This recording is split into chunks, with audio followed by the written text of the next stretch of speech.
to. Um, So I'm just going to start by giving you a brief overview of our program and our internship placement process, just, what we do. And then after that, I would love to hear, what kinds of questions you all have for me. So we are a semester-long academic internship program located in Washington, D.C., and we're a study away program. So the way that it works is that as a participant in our program, you intern for 4 full days each week at an internship that we help you find. And then you take 2 classes at our offices in DC on the remaining day. So between the internship and the classes, you earn a full semester of credit, just like you would on campus. The first class that we offer is called our core course, and that's typically a more policy-based class. Usually that's a choice between like domestic or foreign policy. It's geared a little bit more towards politics, that kind of topic, but we do sometimes offer some special topics courses, depending on student interests that particular semester. The other class that we offer is our internship seminar. So in that class, you'll learn how to conduct informational interviews, do mock interviews, you practice networking, and it's also really an opportunity to reflect on the internship experience that you're having with your peers and your professor, kind of talk about challenges or things that are really exciting. You get to hear what everybody else is doing at work, which is really cool. And then also just, gaining the tools that you'll need to thrive professionally in post-grad. So if there's like advice or things that you're looking to learn, that would be that space in that class to do that, to really tie the whole experience together. So because we are a study away program, in addition to the internship and the classes, we also have some like activities throughout the semesters. So you get to explore, get to know Washington, as a city and the place that you're living. For example, like a couple weekends ago, we gave students tickets to the International Spy Museum and they went and checked that out. So different kinds of things like that, aside from what you might do on your own. We also have program housing, which is fully furnished 2-bedroom, 2-bathroom apartments shared by 3 to 4 students. And that's located in Crystal City, Virginia, in Arlington, which is just across the river from DC. It's about a 15-minute train ride to our offices, and it's really accessible to metro and amenities, groceries, anything that you may need living in the area. It's a really cool place to live for a semester. So once you apply and are accepted to our program, you begin our internship placement process immediately. So you're assigned to one of our internship program coordinators, and that person is going to have a conversation with you about your interests and kind of missions and topics that you're passionate about, your career aspirations, different things like that. After that conversation, they're going to come back to you with a list of potential internship sites, places that they think you'll be a competitive applicant for, but also places that they think you're really going to enjoy and really thrive. So after that point, once you kind of develop this list of places where you're going to apply, that person is also going to give you one-on-one support throughout the entire application process. So they're going to give you one-on-one individualized help with your resume, all of your cover letters. If you need interview prep, anything that may go into applying to an internship, they're going to give you one-on-one support. So we really kind of pride ourselves on having an incredibly personalized experience to make sure that you're going to be in an internship where you're going to learn and get to do as much as possible. So in terms of where you can intern, DC is a very diverse place. So I think when most people think of DC, they tend to think of the bigger places like Capitol Hill or large government agencies. And that's not to say we don't have plenty of students that do intern in those places, but there are lots of nonprofits and organizations outside of government as well. So we really encourage you to have an open mind with opportunities that we may suggest for you. And those may be places that you've never heard of before, but could end up being something that you really fall in love with and becomes a place where you really thrive. So our students intern at a really wide variety of places, like I just mentioned, Capitol Hill, all 3 branches of government, federal government departments and agencies, think tanks. But many of our students intern with small nonprofits as well, different kinds of organizations that deal with all different kinds of topics and missions, any kind of policy that you could probably imagine. We have students doing everything like that. So some of those places are politically policy minded, but many of them are not. So the majority of students that participate in our program, I think, tend to be political science or kind of policy type majors, but we accept students from every background and discipline. And we really encourage you to explore all the different opportunities that DC may have to offer your professional development. So just a few kind of logistical things for you to know. We offer our full program in the summer and fall semesters for sophomores, juniors, and seniors. So if you're a freshman currently, you would be eligible for the first time in our summer 2022 semester. So the upcoming summer would be the first time that you would be eligible. In the fall and the spring semesters, your financial aid travels with you. So participating in our program costs pretty much the same as it does to be on campus for a semester. In some cases, maybe even a little bit less. So it's a really cool opportunity, to be able to come to DC and still have that financial aid and credits piece worked out as well. Because like I mentioned before, you also get a full semester of academic credit for doing our program. One other thing is that Colby Sawyer does require students to apply through the school first before you apply directly to us. So at the end, I have a few links that I can provide for your professors if you're interested, to our website and just the instructions that you would go through to apply to our program. So you would apply through Colby Sawyer first. Once you're approved, you apply directly to us. We have a digital application on our website that requires you to upload your resume, a transcript, and a $50 application fee. And after that, we turn admissions decisions around really quickly. So that's basically the overview of our program. I know that's a lot of information, but at this point, if you have questions about anything, I'm happy to do my best. Emily, can you speak a little bit to the safety of Crystal City? Sure. Crystal City is a really safe place. It's, there's people around kind of all the time, but it's a really accessible place. And we have students, live there 3 semesters a year, all year round. And we, knock on wood, we really don't have any issue.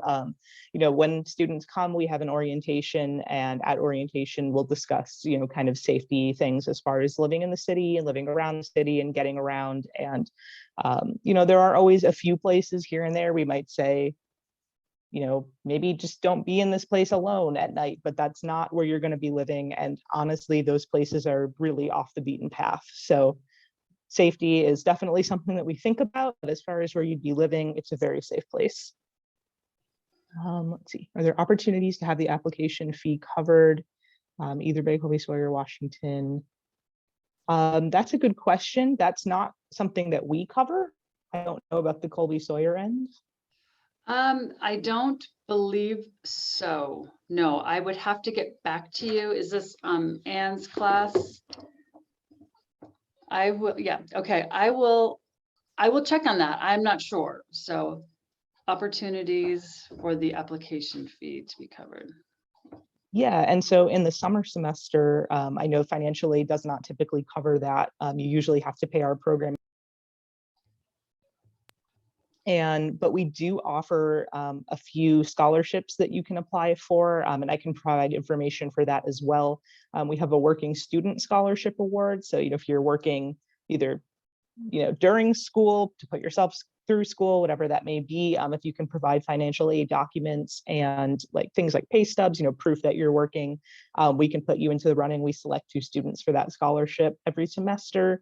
And we also have some need-based scholarships that are available if you can provide your financial aid documents and different kinds of things like that to help set the costs. Are most of the internships paid or unpaid? Most internships are unpaid, unfortunately. That is not something that we have control over. That's on a site-by-site basis. If you're interested in things like government, most likely we would tell you, don't expect probably to be paid. But there definitely are paid internships. They exist. Hopefully they're increasing, maybe. There are some places that may offer things like transportation stipends, to help offset the cost of traveling to work, different things like that. It really just kind of depends on the circumstances, but for the most part, that's not the case. Okay. And just so everybody knows, if you do choose to do this in the summer and you do get an unpaid internship, of course, your housing, and is food included also with everything, Emily? Food is not included. Food is not included. Okay, so the internship grant covers stuff like transportation costs, food, living expenses, which I think is covered by the Washington Internship Institute, but things like food and transportation. So give that a thought if you are thinking about this for the summer. And I will look into the question about the application fee as well. Anne. And just keep in mind also that this is applicable. This can be used as internship credit, like HPS and business does need an internship. So this is a fully qualifying internship for those majors. So keep that in mind. So that can just kind of expand your options as well. If you have any questions beyond this, and I see you have one more, so we'll get to that in just 1 second, but just stop by the Harrington Center or contact Jen or myself, and we can either answer the question or get the answer if we don't have it. Yeah, definitely. And the other thing I like to mention to students too, to keep in mind, particularly about the fall and spring semesters when your financial aid would carry over with you, to remember things like if you're not on campus for a semester, you're not paying for something like a meal plan. So when you're buying groceries or, you're buying food to eat during the semester, you're only paying for what you're using. So that reduces that cost as well. If you're on a meal plan or something like that and you're not finishing it and you're losing money out on that, that wouldn't be the case. So you would budget much less for those kinds of things to be with us. So it is an external cost, but just keep those balancing kinds of things in mind as well. Okay, does WII offer housing for graduate students attending school and interning in DC? We do offer housing, like non-program housing, if that's what this question is about. It's kind of on, like if we have the space for the semester, we're able to offer that up. And we do actually have a housing only interest form on our website. And let me just pull the link for that if you'd like, and I can send that in the chat. And it's just like like an inquiry form on our website. So if you were interested in that, you could fill it out and my colleague in charge of housing would get back to you about availability. Great question. Let me see if I can just grab the link to that page really quick. Do you also have post-grad internships when you're done with that link? You can answer. Not really. We're primarily an undergraduate program. On rare occasions, we have had graduate students, but internships internships for that can be a lot harder to find. And then it would likely, the credit situation would be different. It really depends on the program, Sure. At the specific program, I should say. And we'll also include a link about scholarships. There's some information, hopefully, maybe if you're able to copy that out and share with students after the fact. That first link is about specifically doing our program through Colby Sawyer. So there's information there about credits, also who to contact, if you have any questions that are school specific and how to apply for our program first. The second link is a pretty comprehensive list on our website of examples of past places where students have interned. And that's broken down by discipline. So, if there's something specific that you're interested in, communications, international affairs, law, anything like that, you can go to the website and click on that discipline and it will drop you down to an example list of places where we've had students working. My contact information is also there and information about the scholarships and housing as well. Great. And I will also, I just copied this out. I will send this to Anne's class, Steve's class, and Eric's class, as well as Ken Davidson, Eric Miller, and Abby. Okay. Just so everybody has it. That's very helpful information. Does anybody have any other questions in the classes or just on Zoom?